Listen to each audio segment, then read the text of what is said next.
Guys, this Wednesday on the April 14th, wasn't it like the most amazing day you could have ever seen? The Canadian immigration opened up a new pathway, rather, they opened six new pathways for 90,000 plus candidates. Yes, you heard that right. They opened a permanent residence new program, six new programs under their purview of inviting 90,000 plus candidates for permanent residence. We are discussing this important piece of announcement which was made by IRCC just about yesterday. Please be tuned till the end. My name is Sahil.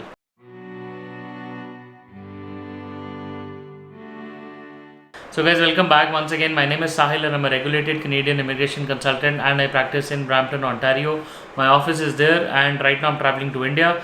So, if you have to get in touch with me, please send me a WhatsApp message on the Canadian number, and you could give me a regular call on the Indian number while I'm traveling to India. That is for the next 10-15 days. Guys, if you are watching this video for the first time, please make sure that you hit the subscribe button and the bell icon, because we talk a lot about Canadian immigration, and if you are an aspirant, you should not be missing any video on this channel. Guys, what we are discussing today is an important and a burning topic, rather, in the history of Canadian immigration, when IRCC just announced a new pathway. They announced six new pathways for permanent residents for people who have been inside Canada already.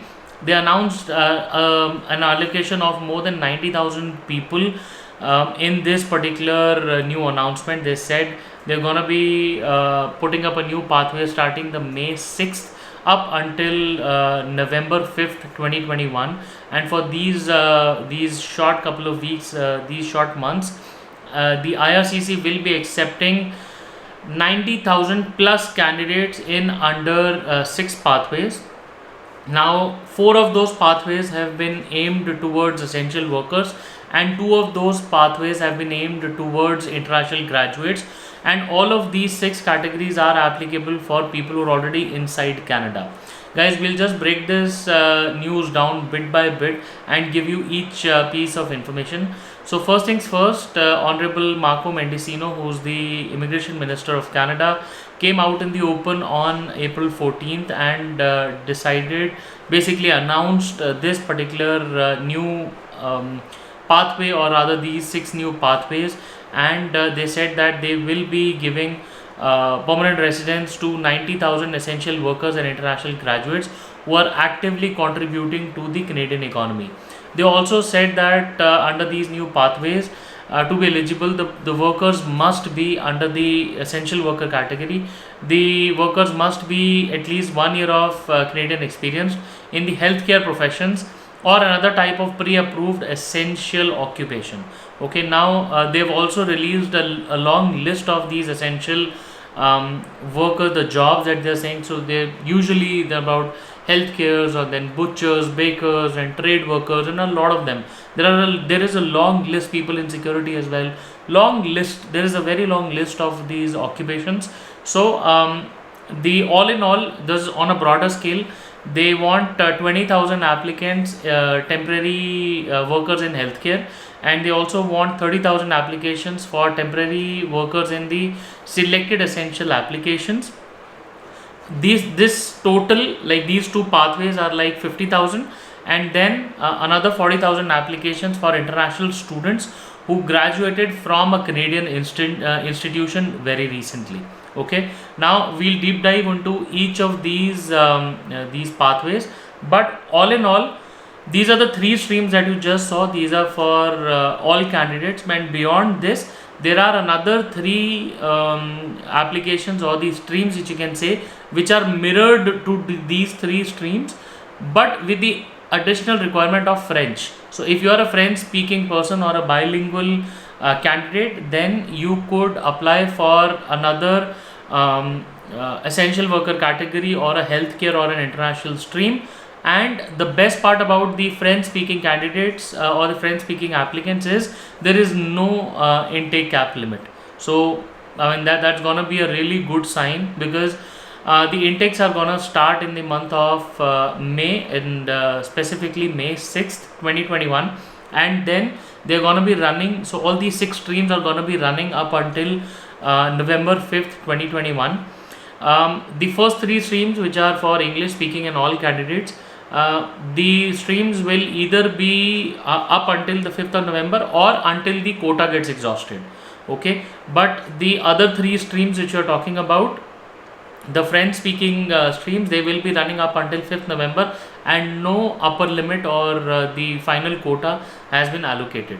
Now let's talk about each stream in detail, and so that you get to know what is the eligibility. Alright guys, so let's just quickly deep dive into the first stream, or rather the first pathway, which is the temporary public policy granting permanent residence for foreign nationals in Canada but outside Quebec with a recent work ex in the essential occupations. Now, to broadly classify or to give you better understanding, they have clearly mentioned that within this particular pathway there are two streams. Okay, now understand the streams properly. Just beneath the public policy there are two annexures. Annex is A and Annex is B. A is basically all the health related occupations that they have listed. Annexes B is all the other essential occupations that they have listed. Okay, now the 20,000 applications, the quota of 20,000 applications is provided to stream A, which says 20,000 applications from the health essential healthcare category. Okay, now the stream B says 30,000 applications from the stream, the Annexes B occupations, or the the people who are here, or could be a mix of experience from stream B and A. I mean the Annexes B and A. So there is one that only aims towards the people from the healthcare, and the second one that says it should be either the other essential occupations or a mixture of, or a combination of A and B both. Okay, so that is how they have broadly classified. So yes, within that there are two streams, like I said, 20,000 and 30,000. All in all put together, the essential workers are about 50,000 applications. Please note there are other requirements also within this particular stream, or all both the streams. It is first that they must have accumulated at least 1 year of work experience or equivalent part-time experience, which is basically 1560 hours working hours inside Canada. They should have been, or they should be employed in Canada at the time of submitting this particular application. They need an English of CLB level 4. Okay, IELTS 4. They need CLB. So go to the CLB table and then see what is the CLB, which is Canadian Language Benchmark level. What is it equivalent to? So CLB 4 is pretty low. You can just meet that, and beyond that you should be residing in Canada with a valid temporary resident status, and or at least you should be able to when the application is approved, you should then be also in Canada. Okay, now it also says that you must have an intention to reside in a province other than Quebec, and that is really important because the public policies clearly tell you that all of these streams, all the 6 pathways, are for people who wish to live outside Quebec. They are not for people who wish to live in Quebec, and including the French. Okay, the Francophone also, they have the same requirements. Now they must have submitted the applications under this particular public policy with the forms that are provided for this policy only, must be submitted online. So guys, this is the first pathway, and if you talk about the requirements of French in this, the only requirement of French in this particular stream or the pathway, so 2 for non-French speakers and 2 for French speakers, like stream A, stream B. The only additional requirement is they should be having a French level of NCLC 4. So French has its own table like CLB. You must have an NCLC 4 of French scores. Okay, so you could have IELTS and English and French both, or just French, but French is required for the French speaking pathways, right? So these are 4 pathways. Like I said, 50,000 to these 2 streams, and French has no cap. Now let's move on towards the international student pathways. Now the international student pathways, the first pathway that clearly talks, the public policy clearly says that the temporary public policy to facilitate granting of permanent residence for foreign nationals inside Canada, outside Quebec, once again with a recent credential from a Canadian post-secondary institution. Now this is very important for you to understand. it clearly says that all these students who had graduated from a degree from a DLI, that is a designated learning institution, basically a Canadian education provider, which must be a DLI, only after January 2017. So if you graduated, if you got your degree, diploma or certificate after that, and it was a DLI, of course, you would try to be fitting under this particular stream, this particular pathway. And then the details are as follows. It says that it should have been a degree for 8 months or more, or it would be a degree, diploma, certificate or attestation that provides education in a skilled trade, and there are some specific skilled trade mentioned, or it could be one or more diploma certificate in the vocational studies, and then there could be a diploma certificate, or these attestations or anything that are also there for Canadian education. So all in all, what they're trying to say is, if you have an eligible degree, diploma, certificate, okay, eligible one, make sure, because there are very specific requirements in the type of education you have created. It is not that randomly anybody who graduated is eligible for this. I mean, just be sure, because they have listed down 3 types of, or rather 4 types of different educations, and if you completed those 4 types of educations after 2017 from a DLI, then you could be applying under this pathway, along with a minimum English language of CLB 5. Okay, it's a notch higher than the essential category. You should not be self-employed unless you're a doctor. You should have a job offer at least in hand. Okay, you should be employed. So basically, not exactly a job offer, but you should be employed at the time you are making this application. And you, when you were studying, you were authorized to study. Okay, you entered Canada, or not exactly entered, but you were studying with an approved condition of studying. Okay, you did that. Also, when you submit this application, you should be employed at that time when the PR application is sent, and it should be a paid employment. Just make sure that at the time of sending this application, between May 6th and November 5th, you should be employed. It should be paid.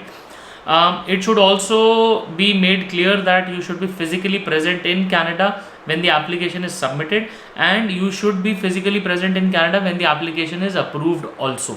Okay, and both the instances you should be there. Also, you should apply online, and you should mention clearly that it is being sent under that particular public policy. Rest, other family members have to meet their eligibility criteria. Please make sure that you go through them as well. There are specific eligibility criteria. Of course, in one such video, it is not possible to cover everything.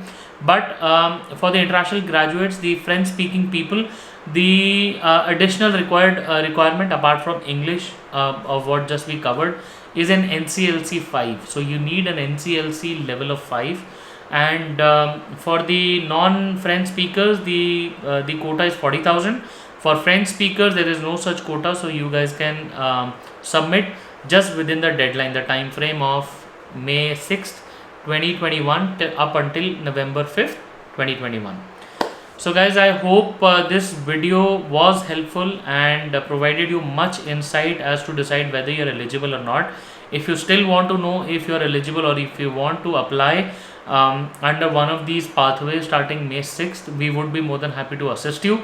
Please book a consultation to speak with me and to discuss your case. My number is on the screen right now. Please send me a WhatsApp message on the Canadian number, or temporarily you can call me on the Indian number while I'm in India up until the first week of May only. After that, I will be in Canada to speak to you. Once again, it was a pleasure speaking with all of you, and I wish all the eligible candidates a hearty congratulations, because getting a Canadian PR is really important, guys. And if you have this opportunity under these new pathways, I wish you all the best, and hope you get your Canada, the Canadian dream, your Canada PR pretty soon. Until then, I wish you all the best and see you soon in Canada.